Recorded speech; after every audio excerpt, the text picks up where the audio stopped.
Richard Bandler is completely aware of it, and he uses it psychically. I guarantee you he is psychic.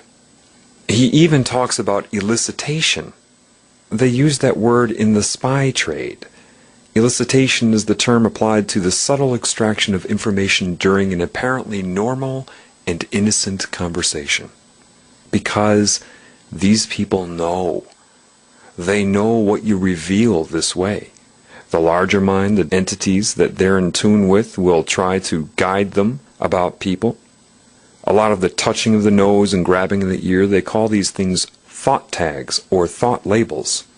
And you can do that with things like phonetically accelerated hypnotic commands, sure, but if you're psychic, you can invoke them that way. This is what I'm talking about. These type of anchors.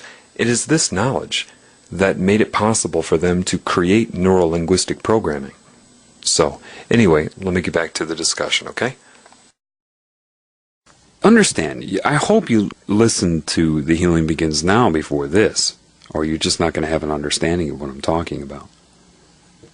Remember, you have this consciousness, this disconnected energy that's kind of plugged into everybody, right? Well, part of the way it separates you from the larger part of you is hijacking this normal way of sustaining life. This is the new language, actually, your old language. You see, you can have linear words, you can have speech and gestures and all these things to coordinate with life, sure. But without the navigational guide, without the connection to the assistance of the larger mind, you're lost. And so they took that away from you and created things like psychology so that anybody would know that would speak of these things. You'd say, you're delusional, or you're reading into things. Oh, so I guess every single spiritual elder that has ever walked the face of earth was delusional, huh? Oh, okay, and that includes Christ? Delusional, huh? Christ knew this. People, every animal knows this. This is how they get by. This is exactly how they get by. But these demons, derivatives of the larger consciousness, hijack this process. Let's use football again.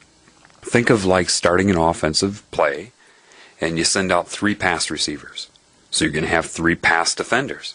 They're going to try to intercept that football or block it. Demons will do the same thing. Why? Because to attack life on Earth and everything, they have to assess how Earth communicates with itself. But they are aware of scalar reality, so they know that you need to be disconnected from that. And you are somewhat, because I told you that this consciousness will unplug certain parts of the larger scalar mind of Earth from you. You know, the parts that it uses of you to see itself as I. And then plugs into it so it can use you to see itself as I. And it's kind of half and half right now. In each person. Well, depending. Under the bell-shaped curve, the averages, it's half and half. For example, and it's not always like this, okay? For a person like me, it will be. But not for the average person. But if I were talking to that guy in front of the gas station, say a demon wanted to mess him up, well, the woman walking by that anchored him with yeah, her response would have been no, and her conscious mind would have rationalized why. I wouldn't have cleared my throat to a positive thought, it would have been to a negative one. Instead of saying, there you go, to the pizza, maybe I would have said something like, that's crazy, you know, or something like that. They can play your ego just like the spirit can play your ego.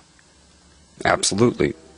But what did I tell you? I told you when you have the love in your heart and the intention of love for everything you see, demons can't touch that. They just can't. I mean, you'll see that for yourself. It's like when you can look through a person's body and their ego, whatever personality they may think they have, and see the larger reality, the larger intention, you fall in love with people again. It's a wonderful feeling to actually care about people again. And demons can't touch that. And they know they can't touch that. Because you're talking about the creative spirit, man. If you're on its behalf, it's going to back you up. And it's going to back up anybody you talk to. It won't override their attempt. Because your intentions are good, you see. Your intentions are of love. And so love will rise up and take command of your ego. And the demon can't get around that defense. The demon can play your mind like nothing.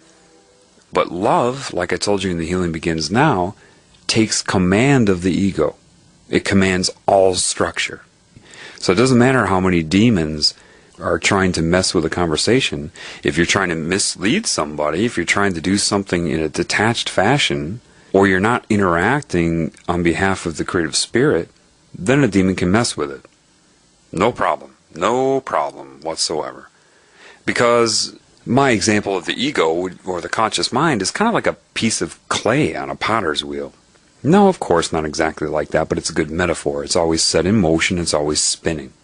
All right? But what is taking its hands and putting it on that piece of clay to mold it can be variable. It could be the spirit, or it could be mind control, technological mind control, subliminal messages, entities. Think of a person's personality kind of like a instant messenger chat window. When you're speaking to somebody with instant messaging, you have one chat username, and everything that comes through in the form of text, you attribute to that one username. But you don't know if at that person's home, if 5 different people come by and type something and hit enter, because it will all come through under that one username. At most, you'd be like, you're kind of up and down, or kind of like a split personality. Well, the personality is obviously more than a username. It can think, it can calculate, it has a history, a memory, but it's always spinning and in motion. Mind control is, when you're talking about psychic mind control, it's not like your mind is negotiating with it. It's more like, my thoughts are your thoughts. That's how they control your ego.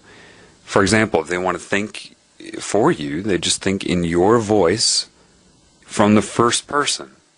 That would be psychic control of your mind. I think this, I think that, whatever. And then you're thinking it. Love can defend against that. It just does. All right? I'm telling you. You really need to connect to the creative spirit. Now, why am I telling you about this language? Because this is the language of life. And what will happen is, first of all, you need to understand something. It's kind of like playing guitar. All right? Say you've never played guitar before, but it appeals to you. Or any instrument, but I'll use guitar. And you want to play guitar, and you pick up a guitar, and you're thinking to yourself, oh, I want to play this Dave Matthews song. You've never played before. You don't have the calluses formulated on your fingertips. You don't have the muscular strength in your fingers, the neuromuscular coordination to play. And you play, and it's just like one string at a time. And you're sitting there, you're struggling, you're trying to get each finger on each string, and you feel totally uncoordinated. It's just muted and sounds awful. Now, a lot of people do that, and they're pissed because they assume they're going to be able to play their favorite guitarist music, and they can't. And then they give up right away. Screw this. It's too hard. But for any of you that haven't given up, you know. You stick with it, you start to get the calluses, you get the strength in the fingers, and you can't quite get the chord yet. You can put your fingers on each string and play it, and it sounds good, but you can't just land all your fingers down at once. You look at other guitar players that can do that, and you're like, how do they do that? And they're not even looking at it either. How do they do that?